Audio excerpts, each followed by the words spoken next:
بسم اللہ الرحمن الرحیم۔ السلام علیکم ناظرین، میں طارق اسماعیل ساگر آپ کی خدمت میں حاضر ہوں۔ ناظرین کرام، اے پی سی ہو چکی، اے پی سی کے فیصلے سامنے آ گئے۔ مولانا فضل الرحمان کے شرم دلانے پہ، ذلیل کرنے پہ انہیں تھوڑی سخت زبان استعمال کرنی پڑی بیچاروں کو، لیکن کرنا ورنہ انہوں نے کچھ نہیں ہے۔ کوئی جلوس جلاس نہیں نکلنا، کوئی کچھ اور نہیں ہونا، کیونکہ آگے کچھ نظر نہیں آ رہا۔ ایک بات جو بہت میڈیا میں، سوشل میڈیا پہ ڈیبیٹ، جو بڑی گرم ڈیبیٹ ہے، جو بڑا ہاٹ ایشو ہے، وہ یہ ہے کہ میاں نواز شریف نے، جن کے متعلق ہمارے بڑے بڑے جو اینکر صاحبان پریڈکشن کر رہے تھے کہ یہ جناب یہ اس سے جس اسٹیبلشمنٹ کو انہوں نے بڑا متون کیا تھا، یہ ان سے ڈیل کر کے گئے تھے۔ اور یہ بات دیکھیں، پاکستان کا بچہ بچہ جانتا ہے کہ ان کی مرضی کے بغیر تو ایسا ممکن نہیں ہے کہ وہ پاکستان سے باہر اس طرح جا سکتے ہیں، دن دناتے ہوئے جاتے جناب ہوائی جہاز۔ جب یہ جا رہے تھے اور وہ تو انگوروں کے گچھے کھا رہے، آپ نے اس کا شوق بھی فرما رہے تھے، اور یہ بیچارے جو آج ان کی محبت میں مرے جا رہے ہیں، یہ رانا ثناء اللہ وغیرہ، ان کو تو انہوں نے اپنے نزدیک بھی نہیں پھڑکنے دیا تھا، جانے جاتے ہوئے ان سے ملاقات ہی نہیں کی تھی۔ میاں نواز شریف کو سوائے محترمہ مریم صفدر صاحبہ کہ کسی پہ یقین نہیں ہے۔ جتنا مرضی یہ تڑفتے رہیں، کرتے رہیں، وہ بہت سمجھدار بندہ ہے، اس کو پتہ لگ گیا ہے کہ یہ سب مطلب کے یار ہیں، اور سیاست ہے ہی پاکستان، یہ پارلیمانی سیاست کا گاندہ اور ہوتا کیا ہے۔ اینی ہاؤ، میاں نواز شریف خاموشی سے ادھر بیٹھے ہوئے تھے۔ یہاں انہوں نے جب کہا یہ جاتا ہے کہ ایکچولی وہ ایک بڑی ڈیل کر کے گئے تھے، کہ پیسے ویسے دے کے گئے تھے، کچھ انہوں نے ادا کرنے تھے، اس میں کچھ تاخیر ہو رہی تھی، تو اس لیے حکومت نے ان کو تنگ کرنا شروع کیا تھا۔ دروغ بر گردن راوی، یہ باتیں آپ کو پتہ ہے، ہمارے جو بڑے بڑے اینکر صاحب ہیں نا، ہارون رشید صاحب اور لوگ عرصے سے کہتے آ رہے ہیں کہ میاں صاحب بہت بڑی پاکستان کو رقم دے کے، جو اربوں ڈالر میں شامل گئے تھے جان بچا کے، اور اب ان کو اگلی قسط کا رفڑ پڑا ہوا تھا جو وہ نہیں دینا چاہتے تھے یا دیر سے دیے، کوئی معاملات ہے، وہی بزنس مین ہے، آخر حساب کتاب سے ہی کام کریں گے۔ اب جو میاں صاحب اچانک میدان میں آئے ہیں، اس کی وجہ کو ان کی بہادری نہیں ہے، اس کی وجہ پاکستان کے سعودی عرب سے تعلقات۔ مجھے نہیں علم کہ یہ جو موو ہوئی تھی ہمارے وزیر خارجہ کی طرف سے، جس کا انہوں نے زندگی موت کا مسئلہ شہزادہ سلمان صاحب نے بنا لیا، اس کا کیا پس منظر ہے؟ کیا اس موو میں ہماری یہ جو ہے اسٹیبلشمنٹ یہ شامل ہے کہ نہیں شامل ہے؟ کہا جاتا ہے کہ یہ ان کی مرضی کے بغیر ایسا بیان نہیں دیا جا سکتا، اس بات میں تو کوئی شک نہیں ہے، لیکن یہ کہ او آئی سی جو ہے وہ تو ایک مردہ گھوڑا تھا نا، اس نے کیا کیا پاکستان کے لیے یا کشمیر کے لیے یا فلسطین کے لیے، جس کے لیے اس کا قیام عمل میں آیا تھا، کسی ملک مان مسل کا انہوں نے کیا بھلا کیا سوائے گفتن نشستن برخاستند کے۔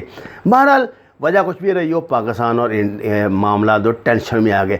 اب شہزادہ صاحب جو ہے نا، وہ پاکستان کو سزا دینے کا انہوں نے فیصلہ کر لیا۔ یہ بالکل ایسا فیصلہ ہے جیسے آپ کا ڈرائیور آپ سے بدتمیزی کرے، آپ کا گھریلو نوکر آپ سے بدتمیزی کرے۔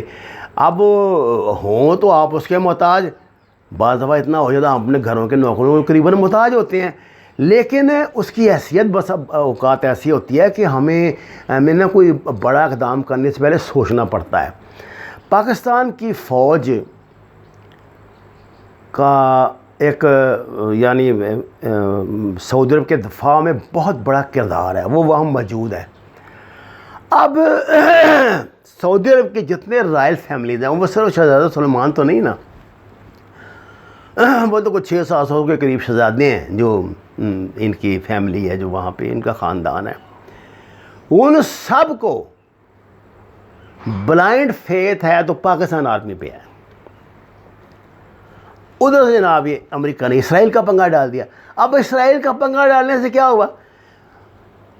اسرائیل نے کہا کہ جناب ہمیں تسلیم کرنے کے بعد آپ کا پہلا اقدام یہ ہے کہ آپ پاکستانی فوج کو ادھر سے رخصت کرے. یہ معاملہ جو رکا ہوا ہے نا, یہ کارنامہ نہیں کہ سعودی عرب تسلیم نہیں کر رہا تو خاندان میں آپس میں لڑائی ہو, اس میں کوئی شک نہیں. لڑائی یہ نہیں ہے, لڑائی یہ ہے بادشاہ سلامت جو ہے نا وہ کہتے ہیں کہ تم بیوقوف ہو, تم بچے ہو, پاکستانی فوج کیوں نہ نکالنا, تو مارے جائیں گے ہم. امریکہ اور اسرائیل گارنٹی دے رہے ہیں کہ جو ضرورت پاکستانی فوج تمہاری پوری کرتی تھی اس کو 100% زیادہ ہم پورا کریں گے. لیکن وہ ان پہ ریلائے نہیں کرتے, ان پہ اعتبار نہیں کرتے, وہ پاکستانی فوج پہ اعتبار کرتے ہیں. اب پھڈا یہ پڑا, شہزادے کی بھی گردن اس وقت گرفت میں آئی ہوئی ہے, وہ کو موجے نہیں کر رہا وہاں پہ بیٹھا ہوا. اب اس نے خدا کر کے وہ خشگجی کا جو کیس تھا نا وہ امریکہ سے ختم کرایا. آپ کو پتہ وہ بڑا پھڈا بن گیا تھا, وہ امریکن عدالت اس کو طلب کر رہی تھی کیونکہ اس کی بیوی نے وہاں کیس کیا ہوا ہے, اور یہ بہت بڑا تھریٹ تھا شہزادے کے لیے. اب اس نے امریکہ کی آنکھیں بند کر کے باتیں مانی ہیں, اسرائیل کی آنکھیں بند کر کے باتیں مان رہا ہے. اب جناب اس نے یہ کیا ہے کہ اپنے یہ ان سے نجات حاصل کرنے کے لیے اور پاکستان کی موجودہ پالیسی کو توڑنے کے لیے پلان یہ ہے, انٹرنیشنل اسٹیبلشمنٹ کا پلان یہ ہے کہ میاں صاحب کو واپس لا کر پاکستان اور سعودی عرب کے تعلقات کا جو سٹیٹس کو تھا وہ قائم کیا جائے. جب سٹیٹس کو قائم ہو جائے گا نا تو یہ جو پاکستان کا میڈیا ہے یہ تو آپ کو پتہ ہے سارا 80% ملازم تھا ان کا نون لیگ کا, یہ پھر میدان میں اتریں گے کہ دیکھیے جی ہمیں کیا مصیبت پڑی ہے اسرائیل کے ساتھ پنگے بازی کرنے کی, یہ کرنے کی, وہ کرنے کی. ہم تو بھائی جان اسرائیل کو تسلیم کرتے ہیں, آپ نے نہیں کرنا تو نہ کریں, جائیں تو آپ کی ایسی تیسی میں جائیں, فلانا کریں, ٹمکا کریں. وہ یہ پروپیگنڈا کریں گے اور میاں صاحب پاکستان کے عظیم تر مفادات میں سعودی عرب کی طرف سے یہاں ایک آئل ریفائنری کام شروع کر دے گی, امریکہ کی انویسٹمنٹ آ جائے گی اور وہ اسرائیل کو تسلیم کر لیں گے. یہ منصوبہ ہے ان کا. اب میاں صاحب نے سی پی سی کا ذکر کیوں کیا تھا تقریر میں؟ جناب سی پی سی کا ذکر اس لیے کیا تھا کہ ٹارگیٹ تو امریکہ کا سی پی سی ہے. اگر وہ یہ بات نہ کرتے تو پاکستان کے عوام تو پھر سوچتے نا کہ یار یہ کی گل ہوئی, میاں صاحب نے تو کوئی گل ہی نہیں کی تھی گوادر سے, یہ مدد رلے انہوں نے. یہ ان کی اطلاع بالکل غلط ہے کہ گوادر پہ کام رکا ہوا ہے. آپ کو اس بات کا پتہ ہے پاکستان اور چین کے گو تو 50 سال قریباً پرانے تعلقات ہیں, لیکن پاکستان اور چین کے تعلقات کا جو دور ہم یہ آج کل دیکھ رہے ہیں یہ ان کا بہترین دور ہے. آپ کا کیا خیال ہے کہ لداخ میں چین پاکستان کے کنسنٹ کے بغیر بیٹھ گیا جا کے؟ کیا بچوں والی بات کرتے ہیں؟ یہ گلگت بلتستان کے حوالے سے جو ڈیولپمنٹ ہو رہی ہیں یہ چین کی مرضی کے بغیر ہو رہی ہیں.